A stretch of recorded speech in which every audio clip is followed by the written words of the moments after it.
বিশেষকৈ মই বৰ ভালকৈ নাজানো যদিও চেষ্টা কৰিছোঁ শিকিবলৈ।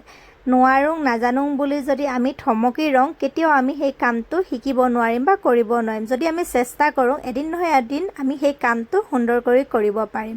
এয়া কাগজ দেখিছে যে কাগজখিনি মই কাটিছিলোঁ যেতিয়া শিকিবলৈ গৈছিলোঁ। শিকোৱা মই প্ৰায় 3 দিনমানহে শিকিবলৈ পালোঁ। তাৰপাছত লকডাউন হৈ গ'ল আৰু মই শিকিবলৈ নাপালোঁ, যিহেতু দোকান বজাৰবোৰ বন্ধ হৈ গ'ল সেইবাবে।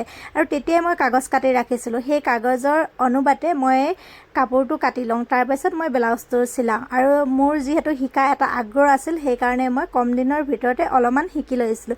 যিখিনি শিকাইছিলে সেইখিনিয়ে শিকিছিলোঁ, তাতোতকৈ বেছিকৈ নাজানো। সেইবাবে যিকণ জানো সেইকণকে মানে আৰম্ভণি কৰি থাকোঁ আৰু তাতেই মই চিলাবলৈ চেষ্টা কৰোঁ। ঘৰত যিহেতু নিজৰ ব্লাউজকেইটা চিলাই ল'লেও যথেষ্টখিনি ৰেহাই হয়, সেইবাবে নৰ্মেলিকৈ ব্লাউজ কেইটামান নিজেই চিলাই লওঁ। আৰু আজি ভাবিলোঁ ঘৰতে বহি থকাতকৈ যিহেতু মেচিনটো আছেই বোলো কাপোৰকে চিলাওঁ।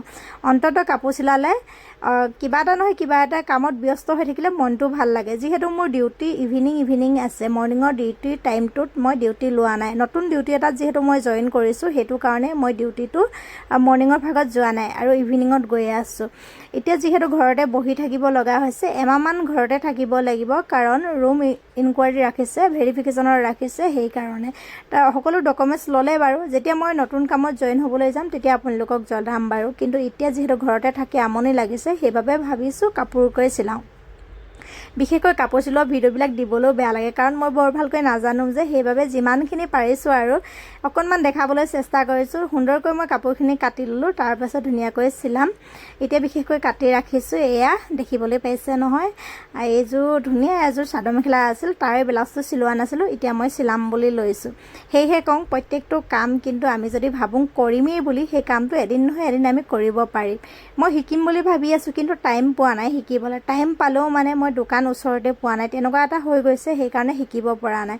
যিখিনি পাৰিছোঁ সেইখিনিৰ ওপৰতে মানে ডিপেণ্ড কৰি আছোঁ আৰু তাৰ পৰাই শিকি আছোঁ। অন্ততঃ চিলাইখিনিতো শিকিব পাৰিছোঁ, বাকীখিনি পাৰিলোঁ নোৱাৰিলোঁ।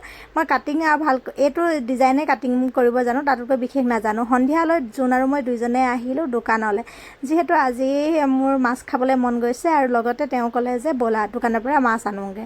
আজি আছিল ছানডে আৰু ছানডে স্পেচিয়েল বুলি ক'বলৈ আমাৰ ঘৰত আজি মাছকে বনিছে। আৰু মাছ আনিবলৈ গ'লোঁ, ৰৌ মাছ এটা লৈ আহিলোঁ। মই আকৌ ৰৌ মাছ খাই ভাল পাওঁ নহয়, সেইবাবে ৰৌ মাছ আনিলোঁ।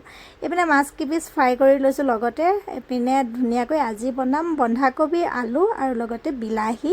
যিহেতু ঘৰৰ পৰা নেমু টেঙা মানে অসমৰ পৰা নেমু টেঙা আহি আছে, সেয়া লগতে বনাই খাম।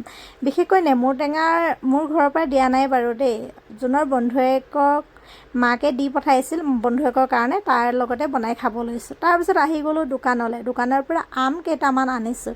আমকেইটা আনি লগালগ এয়া বহি খাবলৈ লৈছোঁ। আমকেইটা কিন্তু বহুত বেছি টেষ্টি হৈছিল, মিঠাও নহয় কেঁচাও নহয়, দকৰা বুলি কয় যে। আৰু বহুত ভাল লাগে মোৰ এনেকুৱাবিলাক আম খাই পিনে। 1 কেজি আমত 3টা উঠিছে, আৰু যিহেতু আমি মানুহ হৈছোঁ 3টা, সকলোৱে এটা মানে ভাগ কৰি খাম। যিহেতু যোনে এটা খাব, দেহাই এটা খাব, মই এটা খাম বুলি এতিয়া বৰাবৰ খাই আছোঁ। আজিলৈ বাই বাই।